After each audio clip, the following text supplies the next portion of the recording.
Oh boy, Dolphins fans, what's up? Apologies once again. It's been a little slow the last couple weeks with what I can do during the middle of the week. Work is nuts. Um, a truck driver in Alaska, you're kind of just a victim to the weather and everything else. But I am here, and we're talking about this upcoming game with the Falcons, which, I mean, let's be real. This is looking more and more like this is going to be absolute domination by the Atlanta Falcons. But we're going to talk about it and analyze, the way to go to kind of get this taken care of, where we can maybe get a win. But um, I'll give my prediction and stuff. And like I said, it's not good. um, Cap, what's up, brother? Thanks for coming in, man. Always on point with all the emojis. um, this game. Oh, first of all, I want to give a little shout out here and let him know that I'm thinking about him. Curtis on Ace Per Head. If you haven't checked out his channel, first of all, go check out his channel. He's an amazing man, very knowledgeable, has a lot of football experience, coaching, playing, and he has a very unique way of analyzing football, and I absolutely love his videos. And when I first started this a year and a half ago, my channel, I reached out to him, and he was nothing but like, he kind of took me under his wing, showed me how things work, had me in there a lot, had me as a guest. And I appreciate him on a massive level. And now, a year and a half into this, I think of Curtis as a friend. I genuinely enjoy his company, love having him over on my channel, love going to his. He's been under the weather lately. He's mentioned it on his channel. If you know, you know. If not, it's not my place to say. But I just wanted to say I'm praying for you, Curtis. Thinking of you, and I hope you're doing well, brother. Now let's get into this. Fence Ben, what's up? Thanks, guys. Thanks for coming in, Raf. Thanks for coming in, dude. Appreciate you as always. My resident color commentator. All right. If you didn't know, Rafa is a door gunner for the space shuttle. He's with the Space Force now. Okay. I was trying. I can't even finish the sentence. Oh my goodness. Oh man. Okay. Focus, Dirk. Focus. All right. We got the Atlanta Falcons this week. We're playing in Atlanta, and it is. It doesn't look good. And then there's a lot of things that you can look at in this game, and the bummer about this is that none of it looks good. And Joe, that's one of the points that I'm going to get to here. You're right. I would be a lot more happy about facing the Falcons with Penix than I am about having to face Kirk Cousins. Now, there are some positives to facing Kirk Cousins that we can talk about. And we might as well start with the quarterback situation. We'll start with Atlanta. Penix is out, likely for this game, and we're going to be facing Kirk Cousins. Now, Kirko is obviously, he's a very stationary quarterback. He doesn't run. He's a pocket passer. So that could wind up boding well for Miami, in the sense that we struggle so bad with the quarterback that is mobile, right? We struggle with those quarterbacks. It's known. There's no way around that. But the problem with Kirk Cousins is he is a very good pocket passer, and this could be one of those. I mean, he has his games where he screws up monumentally. I just don't see this being that game. It's all going to depend on how quick we can get pressure on him in that pocket. If we manage to get pressure on Kirk, he's going to fold. But if you look at the history of the Miami Dolphins this year and what we are as a team and what we've shown, we're not going to get to him. And that's the sad part. If we could find a way to get some organic pass rush on Kirk Cousins, he would fold. And you're looking at a 3-4 interception game from Kirk. But I just don't see Kirko doing that in this game. In fact, I see the opposite. I see this being a negative, facing Kirk Cousins over Michael Penix. It's going to be rough. Michael Penix kind of plays like a game manager right now, and he kind of has to. He's new. He's learning the game still. He doesn't lose games, but he doesn't really win them either. And I would rather face that kind of quarterback than what we see in Kirk Cousins. Kirk Cousins has that ability, that innate ability to take over games, and that's what concerns me. Um,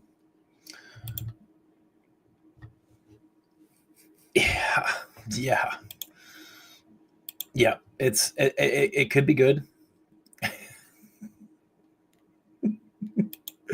Oh my goodness. Okay, knife hands. Rafa knows knife hands. Um,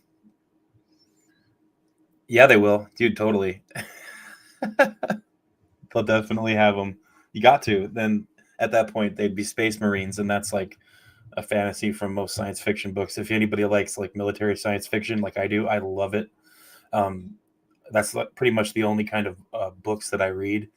Military science fiction books. If you have a science fiction book, a military one that has Space Marines, you are reading a winner. Let's just leave it at that. And if anybody wants recommendations for good science fiction that's military style books, let me know. I have a bunch of recommendations. I can just spew them out for you. Um, and most of them are on Audible. So if you're more of an Audible audio listener for books, let me know. I have lots of recommendations. Oh my goodness. Um, dude, yes. Yes. That's a great one. Of course you would know. Of course you would. Those of you that are in here, make sure you throw a like down. Help me get some more subscribers. I'm at 350 something. I'm the quest now is 500. I would love to get there soon. Um, yeah, the thing about that is I feel like the show really ruined it. I don't think they did. I mean, the show was good. Don't get me wrong, but if you've read the books, especially like I think the main series is 7 or 8 books. If you've read them all, like those are way better than the show. Like, oh my goodness, it's just so much better. I feel like the show kind of condensed way too much, and that's normal for most shows, I guess. But I feel like there's a large portion of people that have never read the books and don't even know that it is a series of books. And man, I always tell people, go read the books. Trust me, go read the books. So much better. But yes, I've read every single book, and even the ones that are, the in-betweens and the small stories and stuff in that universe. It's all great.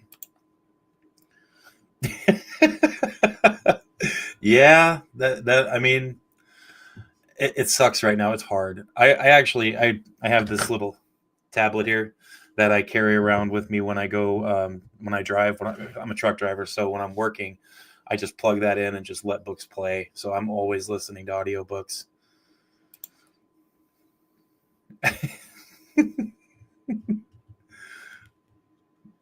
Yes, truth. Um, so we are facing Kirk Cousins. It's gonna be rough on that Miami Dolphins defense. Now, by now we're starting to see that the concern really isn't so much our back end of our defense. Our corners and our safeties are playing decent football.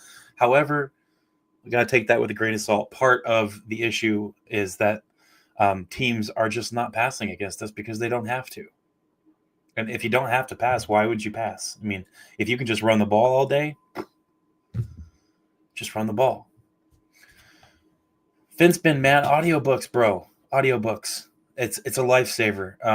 Like I said, I can't read while I'm working, but audiobooks are what saves my life. Audible is amazing. I mean, I've got thousands of books on Audible. So we're looking at this, and it's rough. And the thing about this is what I said earlier about they don't have to pass on us because they can run. This team has Bijan Robinson, and Joe Kerr just mentioned it. He is the biggest problem for Miami this week. He's going to be the focus. He has to be. We've got a big tall order in stopping him. This man is, I think, I saw some ridiculous stat. He's something like responsible for 85 or 87% of the Atlanta Falcons offense. That's unreal. So the big thing is if you stop Bijan Robinson, or at least contain him, then you're going to be okay. But it's such a tall order to do. And Jules, you're right. I don't know if you've been on my shows before, but I think you might be a new viewer. But I mention this all the time, and And nearly, I mean, anybody who's watched my show a lot, they know that I talk about this all the time. Is they've got to stop doing that. They've got to always. I mean, Jalen Phillips is being dropped into coverage like 85% of the time, and it's so ridiculous. There needs to be there is a better way to do it, and I don't understand why they're insisting on doing it so much and dropping back our edge rushers and bringing our linebackers in pressure. I understand the concept. Like I said, I played a lot of college football, played football all through my young life, coached a lot in different levels of football, and I understand the concept between secondary blitzes, which means anybody behind the line of scrimmage bringing pressure. I get the reason for the deceptiveness of dropping back an edge rusher and bringing a middle linebacker or an outside linebacker instead. I get that, or safety, but it just causes too many problems. Yeah, and that's where I'm heading with this. Like I said, it's such a tall order to stop Bijan Robinson. The man is amazing, and you know who he kind of reminds me of, and see if you guys can remember this. I know that I'm old, but LaDainian Tomlinson. That's kind of who Bijan Robinson reminds me of. Just that all-around presence on the field. The man's on the field, and you've got to pay attention to him. And I'd say even more so with Bijan, because Bijan can punch you in the mouth. And that's not something that LT was really famous for. But he reminds me a lot of the kind of presence that LaDainian Tomlinson had on the field when he was playing. It's just it's unreal. And every time I see him, that's what I think of. Adrian Peterson, that's another great comparison. Yeah, that's another great one. You should go apply, man. I'm sure they've got to be looking for some new talent in that coaching staff, man. It's rough. So that's the big order. The big order is stopping Bijan Robinson. And I don't know if that. I mean, he's already at 100 carries, and he's big in the passing game too. I mean, it's like I said, it's going to be almost impossible to stop him. And like the great Stuart Scott and Kenny Mayne used to say back on SportsCenter, when SportsCenter was a good show, you can't stop him. You can only hope to contain him. And that's where we're at with Bijan Robinson. Is can you just contain him? Can you just contain him? And right now I'm not thinking we can. I think that he's going to have a big day. Those of you that have Bijan on your fantasy football teams, you're going to have a great one. We are last in Jules. Yeah, we are last in the NFL against the rush. We allow the most. I think it's something ridiculous, like 160 or 180 yards per game. It's unreal. I'm going to get to all those stats here in a minute, and we'll look at all that. But it's going to be rough. We're going to be having some trouble here. I know a lot of people are saying, well, watch, we're going to end up winning this game. And I would love nothing more. I'm not the fan that wants us to lose. I understand the logic. You guys want the big draft pick. I get it. I'm not that guy. I would rather see us win a few games. I realize that we're not going to make the playoffs. I mean, we're 1-6. I'm being realistic, but I want our team to win. That's the bottom line. I don't like being 1-6, and I'm sure even the fans that want us to lose at this point don't like us being 1-6. I think at the beginning of the season, if we could choose between 6-1 and 1-6, I think almost everybody would take 6-1. Yeah, I mentioned that right at the beginning of the stream. Yeah, I'm more nervous about facing Kirk Cousins than I am Michael Penix. Kirk has those games where he is trash, and then he turns around and has a 5-touchdown, 400-yard passing game. So it worries me. But like I said, Kirk Cousins has Bijan Robinson, and he doesn't really have to do much when you have a player of that caliber playing a defense like ours. Yeah.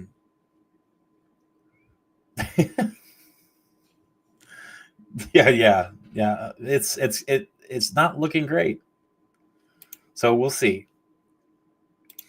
Our secondary is actually ranked, I think, 8th or 9th in the NFL right now. But like I said, that's also because teams just aren't really passing against us because they don't have to.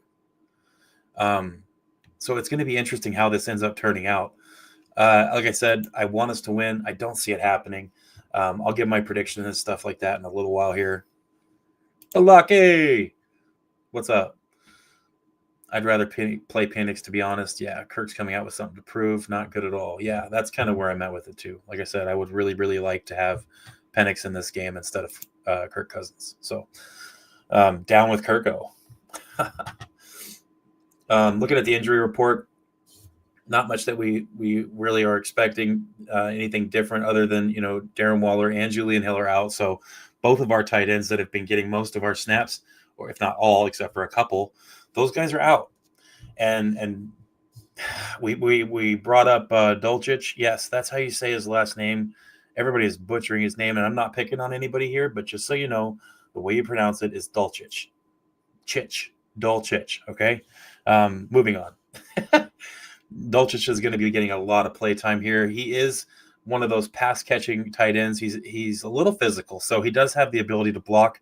I wouldn't say he's nearly as good at blocking as Julian Hill is, and that does concern me because we have such a bad offensive line. And now we're looking at missing out on Julian Hill, who is, I'd say he's probably our best blocker, especially in the run game. He's an amazing blocker, and now we don't have him. And say what you want about Julian Hill, but this year he has not been the Julian Hill of the past. He hasn't been getting penalties called against him. He's been catching the balls that are thrown to him. I'm really disappointed not having Julian Hill in this game. I hope that he could be back very soon, but he's out for this week, along with Darren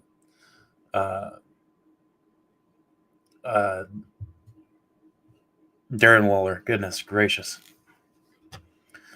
Yeah, it's bad. There's so many people on IR right now, and what I don't understand is we're at week 8, and we have almost none of our starting offensive linemen except 2. Like, it's bad. Where do we start? You start at the top. That's all I can say. People are calling for so many people's jobs and so many things that everybody wants to happen. And I really think that the only logical option here is the start at the very top and dump him. And who's the top? I mean, everybody knows. It's just so obvious. The first thing that needs to happen, obviously, is we need a new GM right now. Let them evaluate the rest of this season and make changes as we go. Lots of changes will fall once we have a new GM. It's guaranteed to happen. So that's the logical first step. You get rid of the guy that can't build a team, that has had multiple opportunities to build a team and has failed regularly. I don't care if there's a couple successes that he's had here and there. He's failed immensely. So that's the first thing that needs to happen. It's gonna end up being Ewers again, from everything that I've heard. I wouldn't expect that to change, but like I don't know. I listened to both of McDaniel's press conferences. Unfortunately, I have a bunch of press conferences queued up so we can go through a few of them, but I'm not doing Mike McDaniel's. I just can't handle any more of his press conferences right now, and I'm certainly not going to watch them twice. Oh, man. Yeah, and so if you guys like using PFF for all of your information, this is a good reason not to. Larry Borum and Patrick Paul allowed 0 pressures against the Browns. Jonah has been horrible. Obviously, that's true. Patrick Paul and Larry Borum. Patrick Paul is playing well. I'm not going to pick on Patrick Paul, but Larry Borum is the worst player we have on this team. I don't care what PFF says. And part of the reason that Larry Borum didn't allow any pressures in that last game officially is because our interior offensive line was getting folded up in that game. So after about the first 2 or 3 possessions, the Browns figured out that all they had to do was bring a pass rusher inside in the middle, like right off of the center, and they were getting in. So that's all they did the entire game. If you go back and watch it, it was literally just inside pressure from middle linebackers. the entire game. So, I mean, when you have that kind of success and you're basically daring the offensive line to stop you and they can't, there's not going to be any pressure coming from the outside because it doesn't matter. If you have a choice between outside pass pressure and inside pass pressure, I mean, in my opinion, 90% of the time you should want that interior pass rush or interior pass pressure, because it collapses everything if you can collapse the very tippy top front of the pocket. That's where it causes the most trouble, and the Browns were extremely successful doing that. So, I mean, yeah, Larry Borum on stats had a good game, but it's because they weren't putting any pressure near him. That was all on the inside. So, yes, there it is. Technique and fundamentals. That's like I said, if I have to hear that one more time, I'm going to lose my mind. It's more than technique and fundamentals at this point.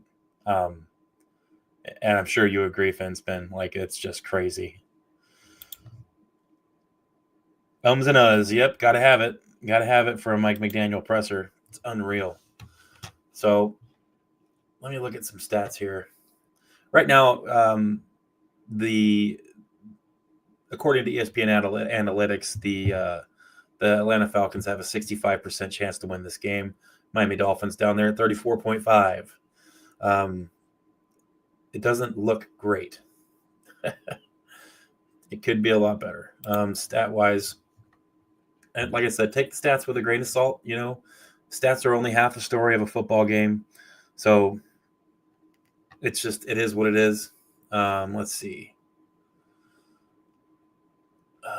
Team stats. That's what I'm looking for. Okay.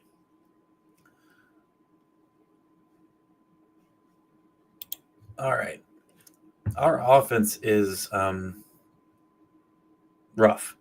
The Atlanta Falcons are the seventh ranked offense in the NFL. And like I said, a large portion of that, 364.3 yards per game, is due to Bijan Robinson. He's playing lights out. And the position that he's playing lights out from is 100% detrimental to the Miami Dolphins. I would look for him to have a huge game. This is going to hurt. And like I said, I know stats are only half the story, but it's not looking good for our Miami Dolphins. The Miami Dolphins are the 27th ranked offense. Not great, 279 yards per game. It's just not what you want to see. As far as passing goes, the Atlanta Falcons are still up there in the top 10 for the passing game. And a large portion of that is Bijan Robinson as well. Like I said, he's a utility man. The Miami Dolphins are down there at 28 or 27. The part that gets me is if you look at the defense, the Atlanta Falcons overall are the second-rated defense in the NFL, according to yards per game allowed, 265.2 yards per game. If you go off of points, it's a little bit different.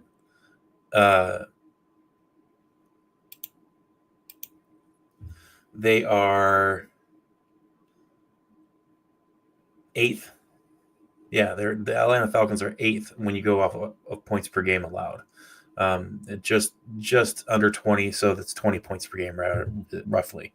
Their passing defense is number 1 in the NFL, and that's the scary part. And it's not even that close.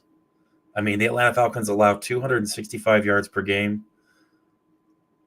and the next closest is I'm sorry. If you go off of yards per game, they're second rated, but it's a solid 10 yards per game that the Denver Broncos have at number 3. They are good. If you go off of total yards allowed, that's where they're number 1. And it's not good looking at this matchup. This is a nightmare matchup for the Miami Dolphins.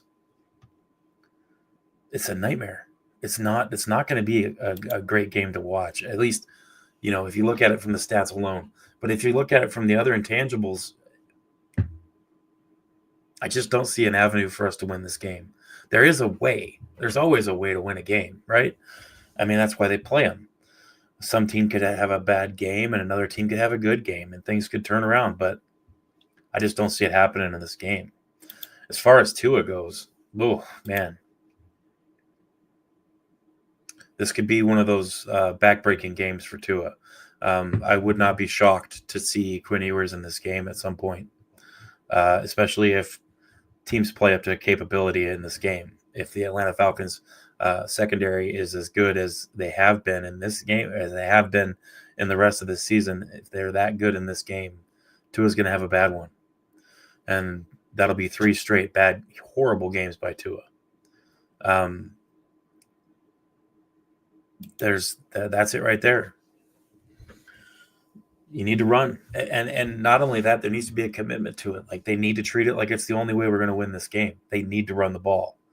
The only way you can have any success in the passing game against the Atlanta Falcons is going to be on the play action, and the only way to have play action be honored is if our run game is successful. So the entire game is going to depend on our run game. It's going to depend on the run game.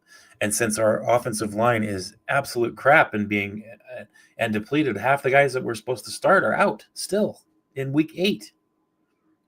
They were only supposed to miss a few weeks. It's going to be rough. I don't see this game being good for Miami, guys.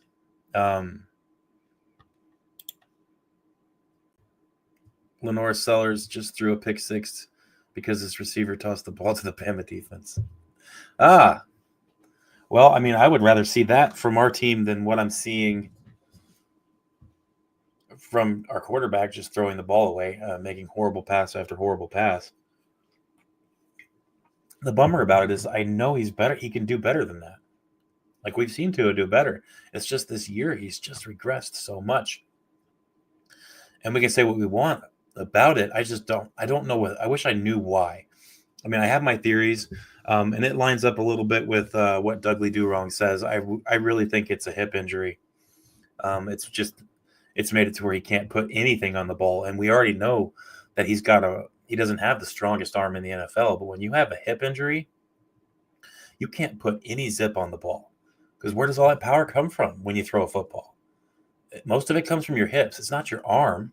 Your arm is what guides the ball where it's supposed to go. Most of that power comes from your hips and your body. And I think that's part of what we're seeing is an undisclosed, or at least a more serious injury, a lingering one than what everybody's leading on.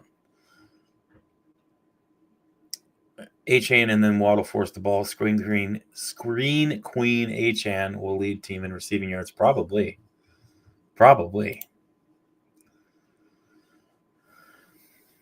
Yeah, like I said, I don't know. There's a almost every quarterback in the NFL is figured out, right? I don't want to give that excuse to him that the defenses have figured him out. I think mostly it's probably a combination. Let's just label it as injuries. I think it's injuries. I don't think he's the quarterback that he was, and I don't think he's going to be again. And that's partially why I think that moving on would be the best bet for Miami. And that's also why I didn't think that we should have signed that contract when it happened. I thought we should have let him play that last year out. But here we are. I digress.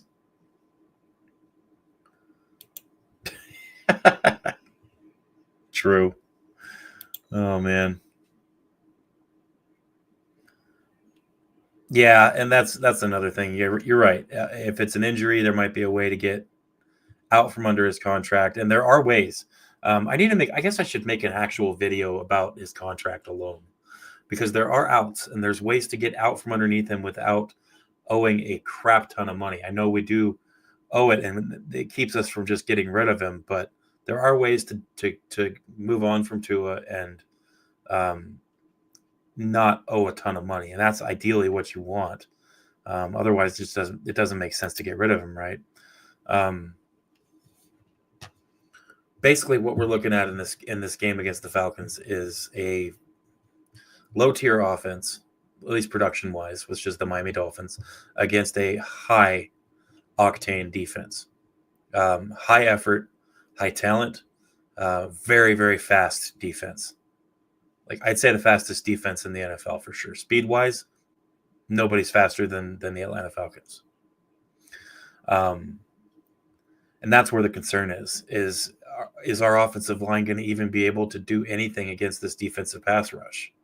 I don't think we're going to be able to. I think this is going to be a bad game. Like I said, I hope I'm wrong. I would love to see this end up being,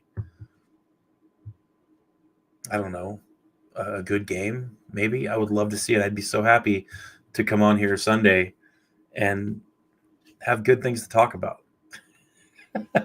It's just we haven't seen much good to discuss right this year. It's rough, and that affects us content creators and everybody else. Of course, you get more views when you have success. That's just the way it works. People are going to want to watch your stuff more when there's success going on behind the scenes or from the team that you're covering. But we'll see. Yes, this screams blowout.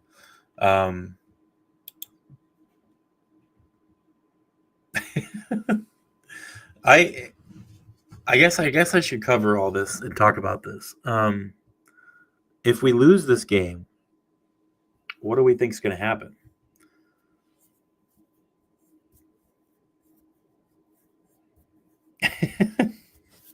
Okay. To get out of Tua's contract, have to do with the DeLorean. Otherwise, I don't see it until after next year. No, but I do not see any way to get out from underneath Tua this year for sure. There is a couple ways where we're going to owe some money. We're going to have to pay some money, right? It's going to happen no matter what if we get rid of him before the end of next year.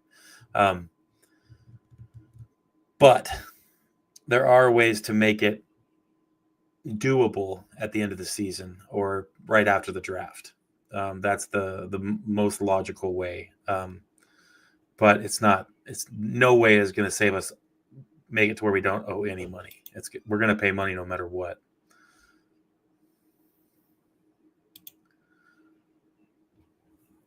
Yeah, and that's kind of what I'm getting to here. I feel like we all want change, right? We want things to change. Mainly, what I want to happen right now is for our GM to get fired. I think that's the most important thing, and the only thing that absolutely has to happen right now. Everything else can be evaluated by the new GM and taken care of the rest of this year and into the offseason. I don't think anything's going to happen. I want it to, but I don't think it's going to. I don't think Chris Greer is going anywhere. I don't think he's running around scouting college players and he's doing things that suggest Chris Greer suggest that he's got a job still and he's not worried about losing it.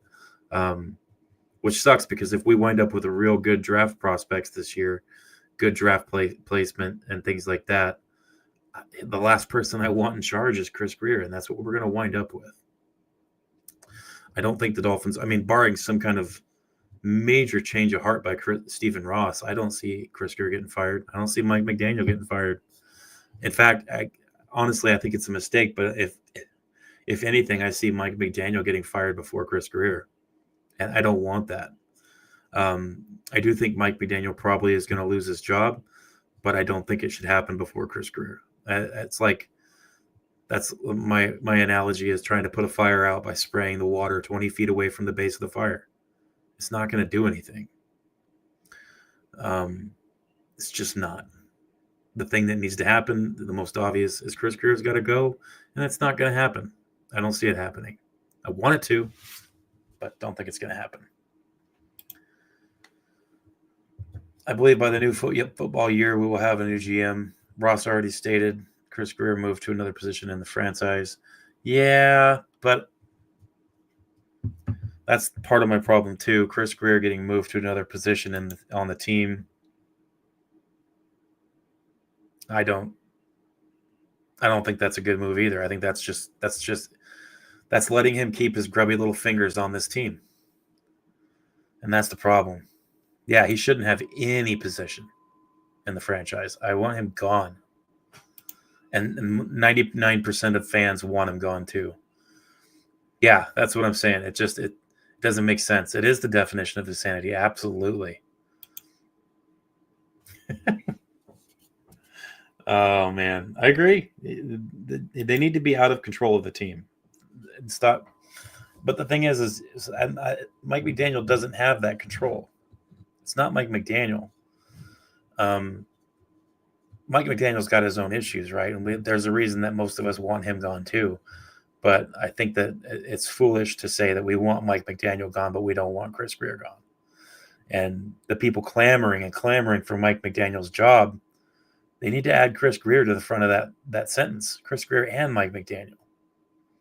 The head of the snake is the problem. That's the part that bites you.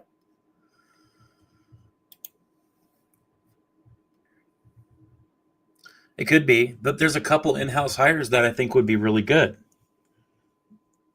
So I mean, it just depends. I mean, but I'm not even really worried about who until we get rid of the who we have right now. I mean, I would love to have that be an issue where we're talking about who do we hire as our new GM, but in order for us to have that conversation, we've got to lose the one we have. And I would settle just for Chris Grier acting like he might lose his job. That would be incredible. Give me some hope. Like let's have a reason to think that maybe Chris Grier is going to lose his job. But right now, from what I see, is Chris Grier behaving like a man who's got a job still.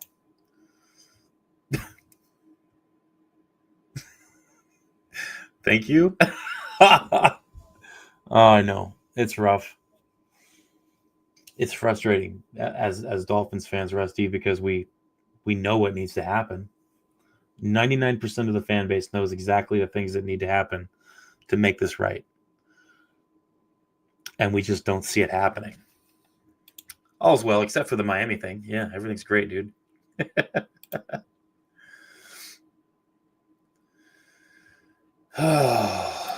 Maybe.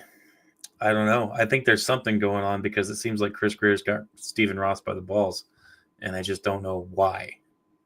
I'm sure it'll all come out, especially if Chris Grier ends up losing his job. Whatever's going on is going to come out. I'm sure it has something to do with the Flores days. Beyond that, I'm not going to offer much much guesses as to why until I see something.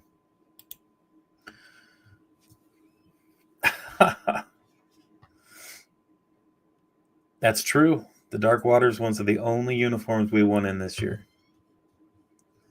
And furthermore, I don't think we're using the classic uniforms at all. The throwbacks, I don't think those are even on the docket to be used, which sucks.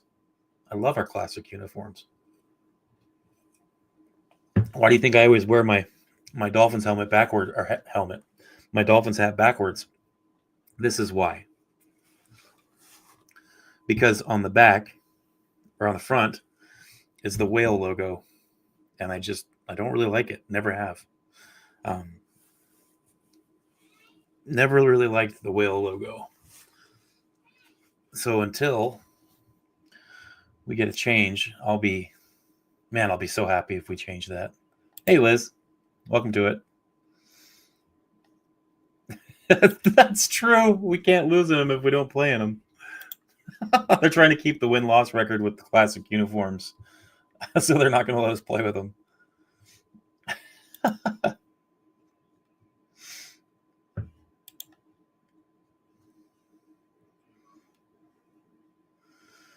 I hope so too, Liz. But this is likely going to end up being a bad loss. But we'll see. We'll see. I'm hoping it's something different. But while we have this opportunity, I wanted to go through these, a couple of these press conferences. I want to start with Tua's press conference from this week, which was it was interesting. He said a couple things that everybody thought was the stupidest thing in the world, and I did too. So that's the first one we're going to look at. All right. Brace yourselves. Here we go. I hope the audio is going to be okay. It should be. I think I've got this pretty much ironed out.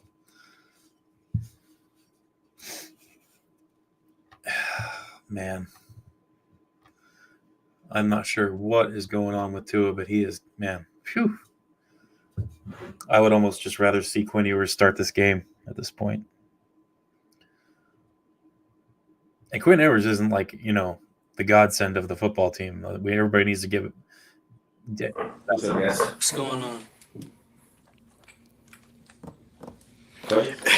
After a couple of 3 interception games, have you found anything fundamentally you want to change or how you want to go about playing the position?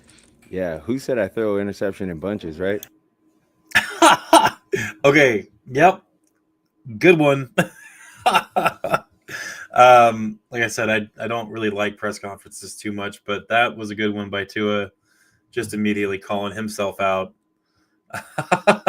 Jeez. Dude, yeah, I mean, I'm frustrated about those, and I got to do something about that. That's for sure. Can't turn the ball over, and I've been saying this for weeks. Can't turn the ball over and expect to win the game when you lose the turnover marginal game. So that's what is known for me for sure, and I got to be better in that aspect. Coming into this game against the number one pass defense or one of the better pass defensive teams that we're going to go against. So gotta be on it for my guys, and my ball placement got to be supreme for our guys for run after catches as well. I'm sure you set goals at the beginning of the season. I'm curious, when those goals just seem less and less obtainable, what keeps you motivated to show up to work every day and still give 110%? Well, I get to play football. This is a game that I've dreamed of playing when I was young, to be in the NFL. And I don't think that's something you can ever take for granted. It's one of those gratitudes that you have always. You got to be grateful to be where your feet are and have that opportunity to go out and play football again. And we have that opportunity as a team this Sunday. Do you feel like you're fully over the thumb soreness yet, or not quite? Liz, I agree with you to a point. And try to hear me out here when I say this. I am not defending Tua in any way when I say this, by the way.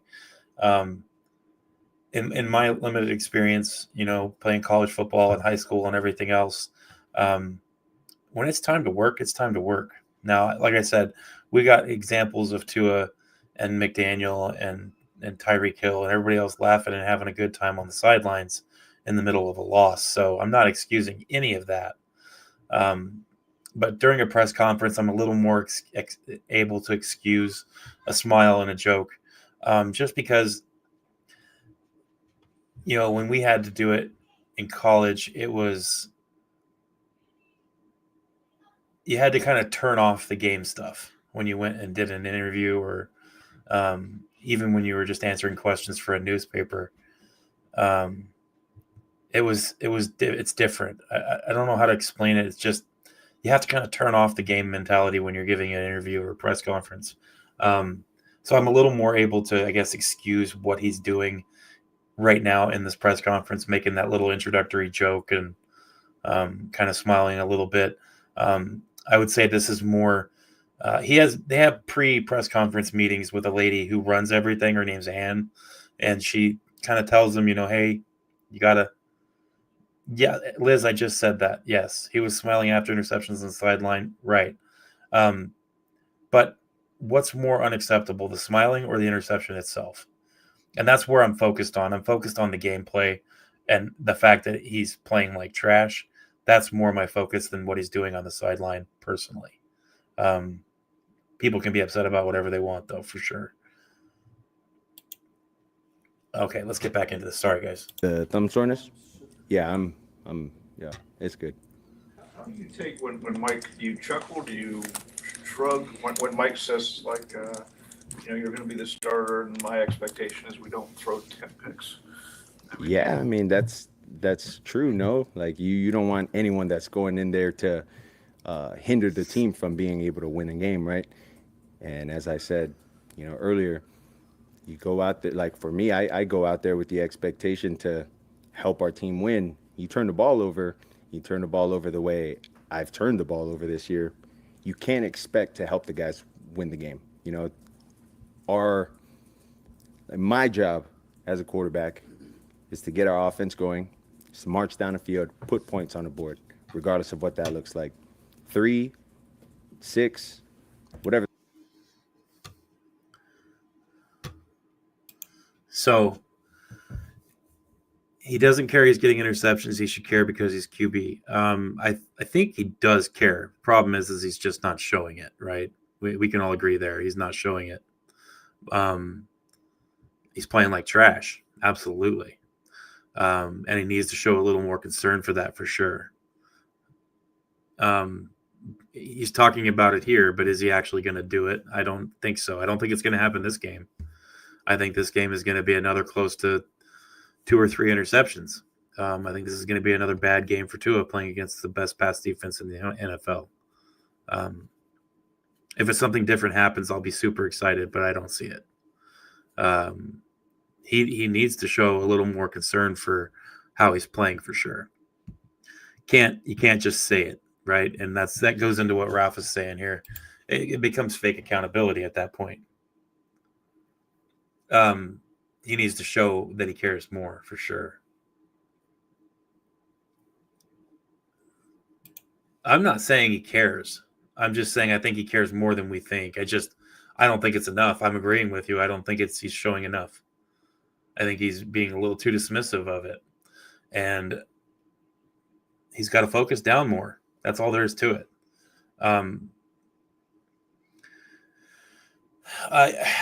It's hard to say he doesn't care at all. I mean, I think that's preposterous to say that he doesn't care at all.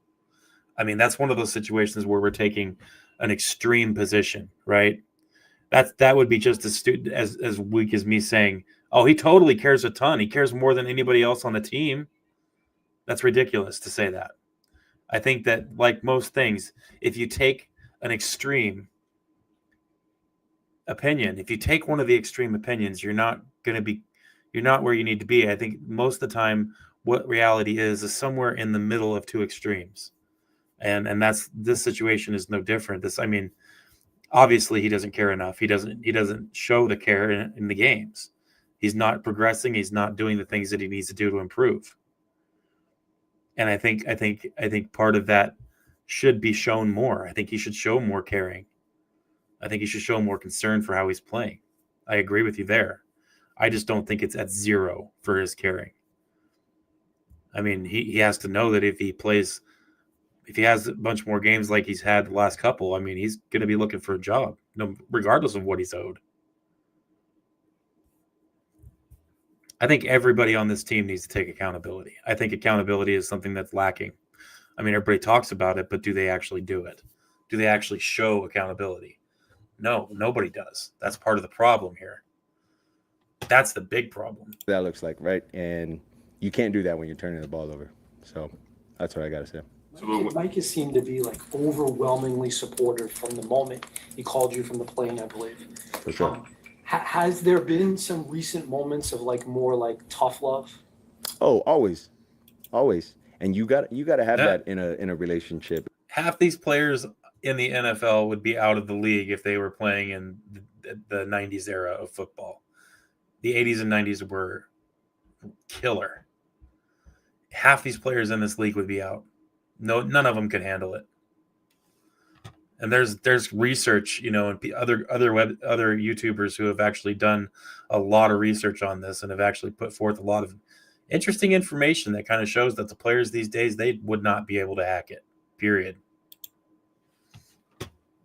It can't always be, man, here's your flowers, here's roses. Hey, man, you had a bad game. It's all right, buddy. Like, you got to have those tough conversations. And I've had those tough conversations with him this week. We met yesterday. We met the day before. Last week. He's talking and the week about prior, meeting with Mike McDaniel with privately. what we want to accomplish. How can we get our guys going? But more importantly, how can we stay in there offensively, put points on the board, and help our guys win the game whenever that opportunity comes, if it's for the offense to do so. So when teams are struggling, when you guys are struggling, I guess where's the balance between not wanting to make drastic changes and break too hard from routine versus recognizing, oh, okay, this might be our routine, but it's getting this result. We might need to pivot. Yeah, I think that's where your meetings come from, the leaders. You have those leadership meetings and you talk through all of those, and you talk through the changes that we need to make, offense, defense, and in the special teams. What are drills that we need to work on more for our guys to see things better? What are things we need to do to help us win the game? Like the three keys for us that we can all focus on and that we can go out and hold each other accountable to. So I think there's always merit in keeping the structure the same, but then if that's not working, I don't think it's unreasonable to revert to change as well, with doing things a little different as well to hopefully get a different result. This is your first time playing in Atlanta as a pro, but I'm sure you have a very fond memory of a college game that you played in that building. And what do you think it'll feel like going into that stadium again? Nobody cares what it's going to feel like to go back to the stadium in Atlanta. My goodness, that's the stupidest question in the world. Oh, my goodness. I'm done with that one. Okay. So we're going to get into this one that I really, really, really want to get into. I found Frank Smith's interview interesting, and I want to watch that one. And I also want to get into Anthony Weaver's. We're going to do Anthony Weaver's first here. I feel bad for Anthony Weaver. It's just I want him to. I like him so much. I want him to do well, and it just has not been the year for him. So let's. I'm curious, what do you tell Jalen Phillips when he draws that roughing the passer call? Because to me, it just seemed like an impossible situation. Left-handed quarterback dropping back on a fake, and he's coming from the opposite side, and he drills him, but it looked like he was still very much so, had the ball in his hand. So I'm curious what that roughing the passer call was tough. Difficult situation, particularly as a rusher, right? So what I've told all the edges is to tackle quarterbacks. It even happens when they throw the ball late. Usually if the official sees you two-hand push the guy, that's when they call it a late hit. But if you tackle the player, more often than not, they won't throw the flag. So that's the coaching point right there. It's tough. It's certainly tough, right? He didn't know if he had the ball or not, but the coaching point there is just tackle the quarterbacks. Don't push them. Aside from the 46-yard run, the Browns averaged only about 1.5 yards per rush. What did you like? What was better? Just the consistency of our run defense. There's been spots throughout the year where I thought we played good run defense. We've just been susceptible to giving up the big one. Unfortunately, we didn't really remedy that. What up, Elwood? So until that happens, our run numbers are going to be what they were. Incredibly proud of the guys and just how they finished the game, in particular when they were going to run the ball, right, and try to shorten the game. But we have to fix the 1-2 that we're giving up that are going for 30 to 40. That's what's really crushing us right now. We like Kenneth Graham played one of his better That's games. true. Would you say that was more of a continuation of things you talked? That's true, and it has been an issue for Miami, the big chunk run plays, right? And that's part of the reason that we're seeing these huge rushing numbers put up against Miami is that for the most part we're doing good against the run, but then you have these 3 or 4 plays that go for 30 or 40 during the game. So those 3 or 4 plays are taking just so many chunks of yards, such big chunks of yardage that it's augmenting to everything for the defense, making it look way worse. And obviously, it's still against our defense, so you got to count it. But when you look at it like that, like they just said, aside from the 2 40-something yard rush plays, we held them to 1.5 yards per carry. And if you look at it that way, it's like, man, What are we going to do about those few plays? How can we avoid having those big lapses in defense where that happens? What can we do? You know, that's his job. This man right here with my little mouse, I'm circling his head right there. That's his job, to make sure that those lapses don't happen. Talked about previously with his technique and fundamentals kind of growing and coming along. Yeah, it really, to me, started 2 weeks ago, and you saw it in practice where he just seemed more relaxed out there, kind of let the pressure fall off, and just went out there and played football. And when you start to gain confidence, particularly as a young player, and then you pair that with the technique and fundamentals that's been continually growing throughout, you start to see games like that. There's going to be a lot of good games ahead for Kenneth Grant just because of who he is and how he works. I was going to ask you on the defensive back decisions, the two spots where you've kind of been rotating, obviously, Bonner and Jack Jones. Mm-hmm. Do you want to continue giving both snaps in the game? Would you like to settle on one? And at safety, obviously, you've gone back and forth in a different kind of way with Iffy and Dante. Just your thoughts there. Yeah. One, I think all four of those guys are deserving to play. I think the rotation helps them a little bit, just in staying fresh, particularly with some of these, some of these receivers we're going to have to face. It presents them different looks because all those guys have different skill sets as well. So it's more a product of their work ethic, right, and all being deserving of and throwing different looks at an offense, but like all their skill sets and how they've played thus far. You said earlier in the season that you were doing a lot of one-game blitzes. Mm-hmm. How much has that contributed to when they do pop out the big runs? I wouldn't necessarily say the big runs have been a product of pressuring. It's been a lack of detail on all levels of the defense, really. It's not any particular position. I disagree there. There's so many times where you see a big run chunked off against this Miami defense, and you see why when you watch the replay, when you see the middle linebacker or the outside linebacker or a corner take a dive, head in and put some pressure on the quarterback, and he doesn't even have the ball. And the run plays are going right in those gaps where the blitz is coming from.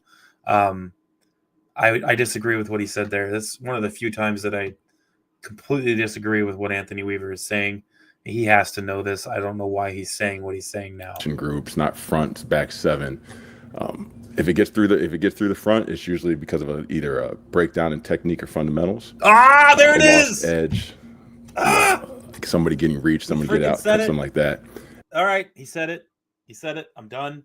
I told you I do not want to hear technique and fundamentals one more time. And Anthony Weaver went ahead and let it fly.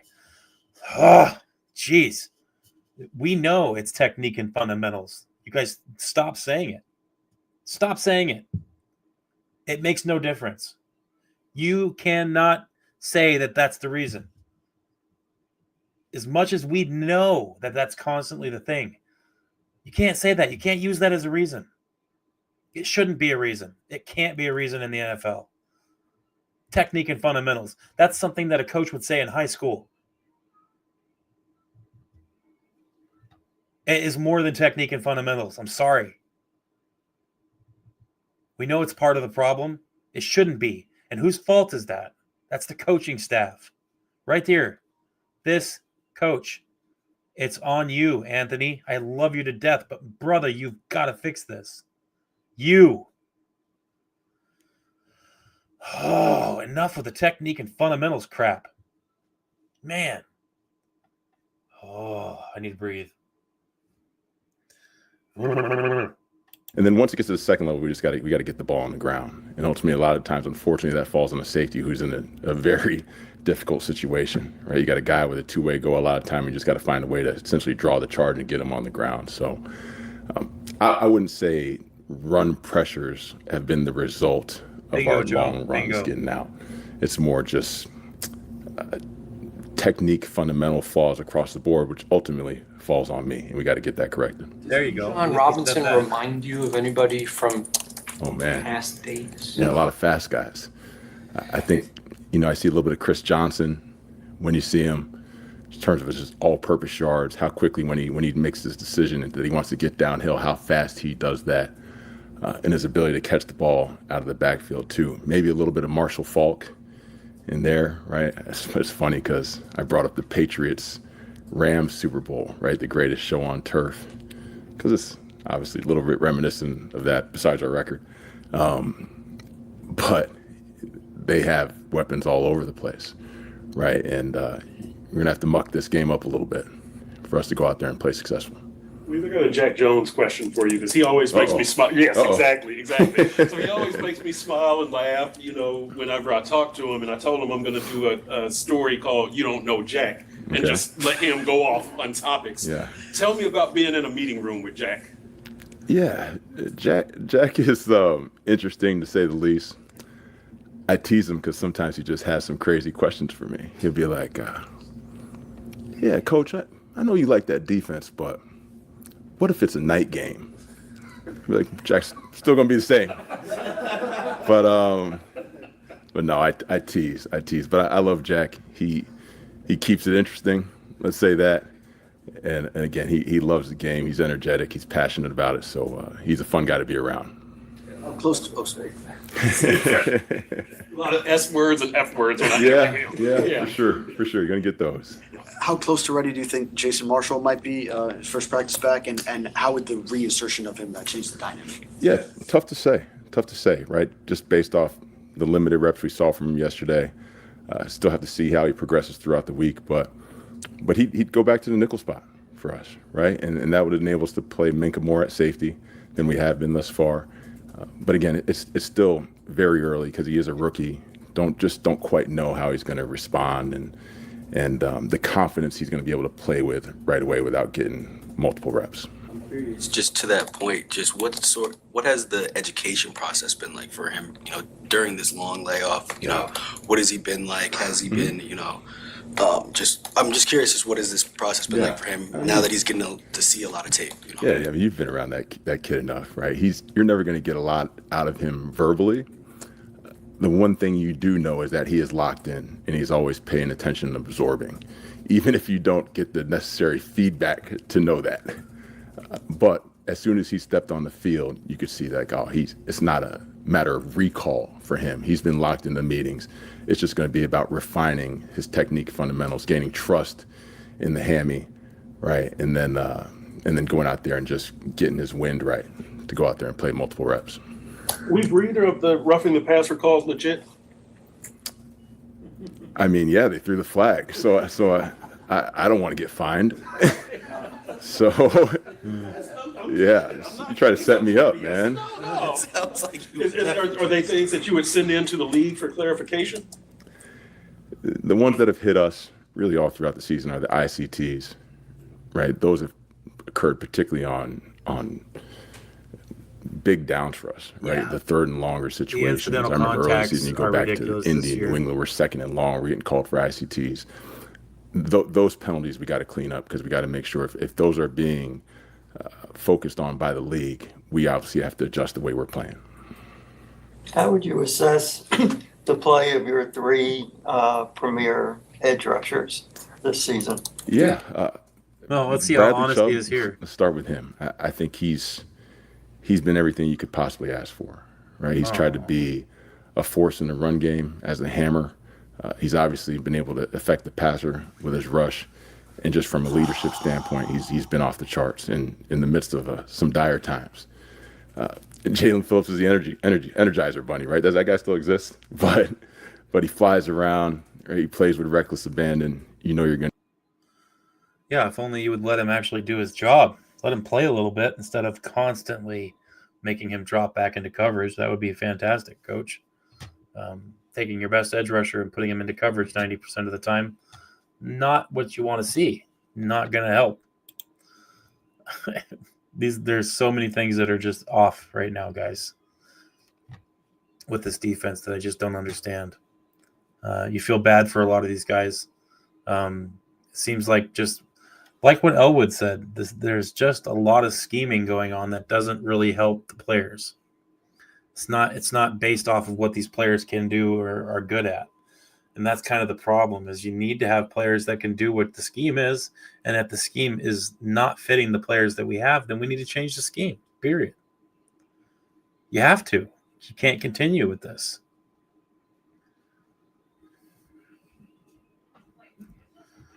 It's rough. It's hard to see. Hard to see a way to come out of this without change, right? Change needs to happen. That's the bottom line. Need to see some change. And I just don't know if we're going to see it. I don't know if I want to. I don't know if I want to watch the Mike McDaniel, the last one from Mike McDaniel. We know what it's going to say. We are fully aware of what we're going to see there. It's rough, right? Doesn't have to be this way. That's the bottom line. None of this has to be like this. All that has to happen is a little bit of change. And are we going to see that? I don't know. I don't know if we're going to see any change. And if we see change, is it going to be enough to make a difference? Is it going to be what we need to have changed to actually help the situation? That's the question. And that's what I don't think we're going to see.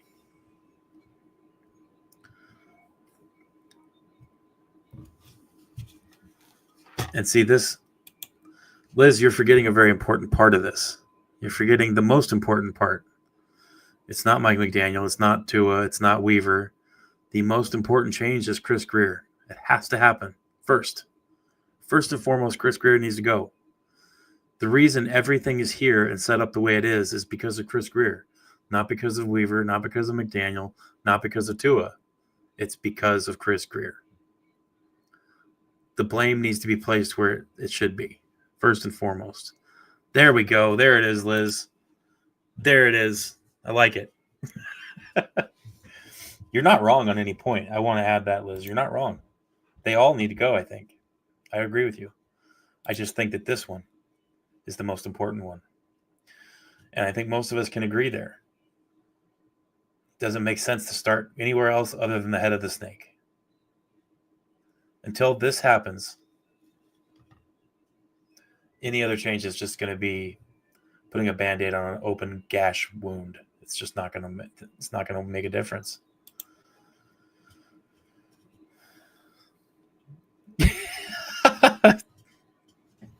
Wouldn't that be funny if he came out in a sweatshirt acting like Belichick? I would love to see that. Just stand there. That's a stupid question. You guys want to talk about Cincinnati or no? Oh my, I think I'm going to have to grab my rifle and go out into my front yard and shoot that marten that's out there. I don't know if you guys know what martens are, but they're beautiful creatures. They're like giant ferrets. But they run around wild up here, and it's in season, so it might be worth going out there and getting that guy. You can live for now, dude. I'll get you later. Anyway, I give Weaver a chance after Grier's fired, but not a very long time. I can get behind that. Like I said, only because I really like Weaver. And I do have a lot of like for McDaniel as well. But my problem with McDaniel is that I don't think he can make any adjustments. And right now Weaver's not making any either. So they concern me for the same reasons. But I think Weaver has a better head coach style or coordinator style attitude than Mike McDaniel does. That's my issue there. It's kind of hit or miss. Like I said, the big thing that needs to happen is Grier. Beyond that, I would just like to have a new general manager in the building and evaluating all these other positions and players and coaching staff. If we had that, I think changes would happen a lot faster than any other way. Changing head coaches, you still got the guy that's building the team in position as the last 9-10 years. And that's the problem. Yeah, I know. Most states you can't. Up here they run rampant, so you're allowed. They're part of the available species, and they're beautiful too. They make really good furs. I've got a couple of them coming back from a tannery right now. Hopefully, I get them here soon. They'll be ready to do something with them. They're beautiful.